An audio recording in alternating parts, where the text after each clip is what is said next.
السلام علیکم پیارے دوستو، بیان کیا گیا ہے کہ ایران میں ایک سوداگر رہتا تھا جو بے انتہا امیر تھا اور اس کو پرندوں سے بہت محبت تھی۔ ایک بار ایسا ہوا کہ وہ تجارت کے لیے اپنے ملک سے دوسرے ملک گیا۔ وہاں اس کو ایک میٹھی میٹھی باتیں کرنے والا ایک طوطا پسند آیا۔ اس نے وہ طوطا خرید لیا جس کی ادائیں بہت دل پسند اور آواز بہت پیاری تھی۔ وہ تاجر اس طوطے کو اپنے ملک لے گیا۔ طوطا باتیں کر کے نہ صرف تاجر کو خوش کرتا بلکہ ہر کسی کو جو تاجر کے گھر آتا ان کا دل اپنے نغموں سے خوش کرتا تھا، اور طوطا بے انتہا باتیں کیا کرتا تھا۔ تاجر کو اس سے بہت محبت ہو گئی اور یوں کئی دن گزر گئے۔ طوطے نے بھی اسے یہ ظاہر نہیں ہونے دیا کہ وہ اس قید میں اداس ہے۔ ایک بار سوداگر دوبارہ تجارت کے لیے اسی ملک گیا جہاں سے وہ طوطا لے کر آیا تھا۔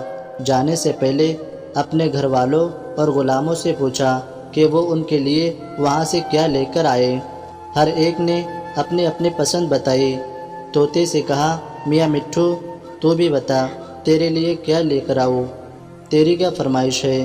طوطے نے کہا، میری صرف ایک ہی درخواست ہے کہ سفر کے دوران جب آپ ایک دریا کے پاس جاؤ گے تو آپ کو وہاں پر ایک بہت ہی خوشنما منظر نظر آئے گا، ایک جزیرہ نظر آئے گا۔ وہاں پر پہنچ کر میری طرح کے طوطوں کو میرا سلام کہنا کہ فلاں تمہارا دوست اور تمہاری قوم کا طوطا میری قید میں ہے اور تمہاری ملاقات کو جی ترس گیا ہے۔ تم آزادی کے ساتھ باغوں میں مزے کر رہے تھے، تمہیں اپنے ساتھی کی کوئی خبر ہی نہیں۔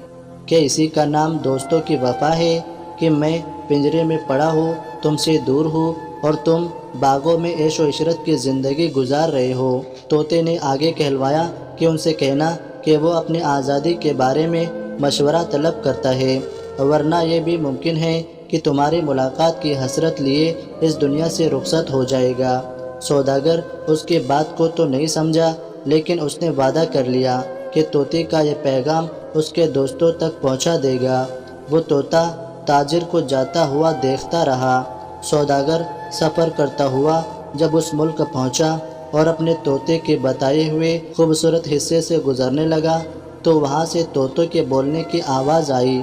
اس نے طوطوں کو مخاطب ہوتے ہوئے کہا، اے پیارے پیارے طوطو، اپنے ایک بچھڑے ہوئے بھائی کا پیغام سن لو جو وہ میرے گھر میں ہے، جو سلام کہتا ہے اور وہ تم پر افسوس کرتا ہے کہ تم اس کے بغیر سبز شاخوں پر جھول رہے ہو۔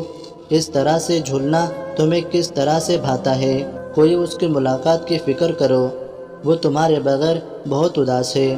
ابھی سوداگر نے اپنی بات مکمل ہی کی تھی کہ ڈالی پر بیٹھا ہوا ایک طوطا پھڑپڑانے اور بے دم ہو کر زمین پر گر پڑا۔ چند لمحوں تک اس کا جسم تھرتھرایا، یعنی کچھ دیر تک اس کا جسم کانپا اور پھر بے جان ہو گیا۔ سوداگر سوچنے لگا، بعض دفعہ ایسی بات سے خاموشی بہتر ہوتی ہے جو فساد، لڑائی جھگڑا اور بے چینی پیدا کرے۔ سوداگر اس پیغام کو دینے پر بڑا شرمندہ ہوا کہ میں نے بلا وجہ یہ پیغام یہاں تک پہنچایا۔ سوداگر سوچنے لگا کہ اس نے ناحق اپنی زبان سے ایک جان گنوائی۔ تلوار کا زخم بھر جاتا ہے مگر زبان کا زخم نہیں بھرتا۔ یہ مرنے والا طوطا شاید میرے اس پیارے سے طوطے کا عزیز رشتہ دار ہے، کوئی بہت گہرا دوست بھی ہو سکتا ہے شاید اس کا بھائی ہو۔ میری اس خبر سے اسے اتنا رنج ہوا کہ وہ برداشت نہ کر سکا اور مر گیا۔ سوداگر وہاں سے افسوس کرتا ہوا وہاں سے رخصت ہو گیا۔ کچھ عرصے کے بعد کاروبار سے فارغ ہو کر اپنے وطن ایران واپس آیا اور گھر والوں کو ان کے تحفے دیے۔ طوطے نے کہا کہ میری فرمائش پوری کی ہے۔ میرے بھائی لوگوں سے تم نے بات کی، کیا جواب دیا ہے ان لوگوں نے؟ اور آپ نے کیا دیکھا؟ وہ سب خوش ہے؟ اور انہوں نے کیا جواب دیا جو میں نے سوال کیا تھا؟ سوداگر نے ایک آہ بھری اور آنکھوں میں آنسو لاتے ہوئے دکھ بھرے لہجے میں کہنے لگا، بہتر یہی ہے میرے دوست، جو کچھ ہوا مت سن ورنہ تجھے صدمہ ہوگا۔ میں تجھے نہیں بتا سکتا، تجھے بہت دکھ ہوگا۔ میں خود تیرا پیغام انہیں پہنچا کر بہت پچھتاتا ہوں۔ طوطا بولا، ایسی کیا بات ہوئی جو آپ زبان پر لاتے ہوئے ڈرتے ہیں؟ اور طوطا کہنے لگا، آپ بیان کریں، جو ہونا تھا ہو گیا، میں برداشت کر سکتا ہوں۔ جو کچھ آپ نے دیکھا بس مجھے میرے ساتھیوں کا پیغام دے دیجئے۔ سوداگر کہنے لگا، پیغام کیا ہے؟ ایک بہت بری خبر ہے۔ جب میں تیری بتائی ہوئی جگہ پر پہنچا تو وہاں کے طوطوں کو تیرا پیغام دیا اور جو تیرا حال تھا وہ بیان کر دیا۔ جو تیرا پیغام تھا ان تک پہنچا دیا۔ ان میں سے ایک طوطا تیرا عزیز تھا جو تیری جدائی برداشت نہ کر سکتا تھا۔ وہ طوطا میری باتیں سنتے ہی پھڑ پھڑا کر گرا اور تڑپ کر مر گیا۔ شاید اسے تیری گرفتاری کا اتنا دکھ پہنچا تھا کہ وہ برداشت نہ کر سکا۔ اس کے یوں مرنے پر میں بہت پچھتاوے میں ہوں۔ مجھے اس کی موت برداشت نہیں ہوئی، اس لیے میں تجھے یہ خبر نہیں دینا چاہتا تھا۔ ابھی سوداگر نے یہ بات بولی ہی تھی کہ دیکھتے ہی دیکھتے سوداگر کے طوطے کے بدن پر تھرتھری طاری ہوئی، آنکھیں کترا گئی اور تڑپتے ہوئے ایسے ہی لگا جیسے کہ اس کا جسم بے جان ہو گیا ہے۔ وہی حالت جو اس کے دوست کی تھی، وہی حالت میں سوداگر نے اپنی آنکھوں کے سامنے اپنے پیارے سے طوطے کو مرتے ہوئے دیکھا تو غم سے نڈال ہو گیا۔ ٹوپی سر سے اتار دی، سینے پر بار بار ہاتھ مارتا اور کہتا، میرے پیارے مٹھو، تجھے کیا ہو گیا ہے؟ یہ تو نے کیا کیا؟ اگر مجھے خبر ہوتی کہ تو مجھے چھوڑ جائے گا تو یہ منحوس قصہ ہرگز نہ سناتا۔ ایک تو میں پہلے ہی سے غم زدہ تھا کہ تیرے ساتھی کے سامنے تیرا حال بیان کیا اور اب دوبارہ پچھتا رہا ہوں کہ تیرے سامنے میں نے یہ خبر دی۔ سوداگر دیر تک طوطے کے مرنے کے غم میں اسی طرح روتا رہا۔ جب خوب دل کی بھڑاس نکال لی تو مرے ہوئے طوطے کو نہ چاہتے ہوئے بھی پنجرے سے نکال کر باہر پھینک دیا، کیونکہ اب وہ اس کے لیے کسی فائدے کا نہیں تھا۔ طوطے کو باہر پھینکنا تھا کہ وہ طوطا فوراً اڑ کر درخت کی شاخ پر جا کر بیٹھ گیا۔ سوداگر گزرا ہوا معاملہ بھول گیا اور طوطے کی اس حرکت پر حیران و پریشان، منہ کھولے ہوئے، آنکھیں پھاڑے ہوئے دیکھتا رہ گیا اور کہنے لگا، اے چالاک پرندے، یہ کیا ماجرا ہے؟ تو مر گیا تھا نا؟ اے میری بلبل، یہ تو بتا کہ میں تیرے ملک سے آیا ہوں۔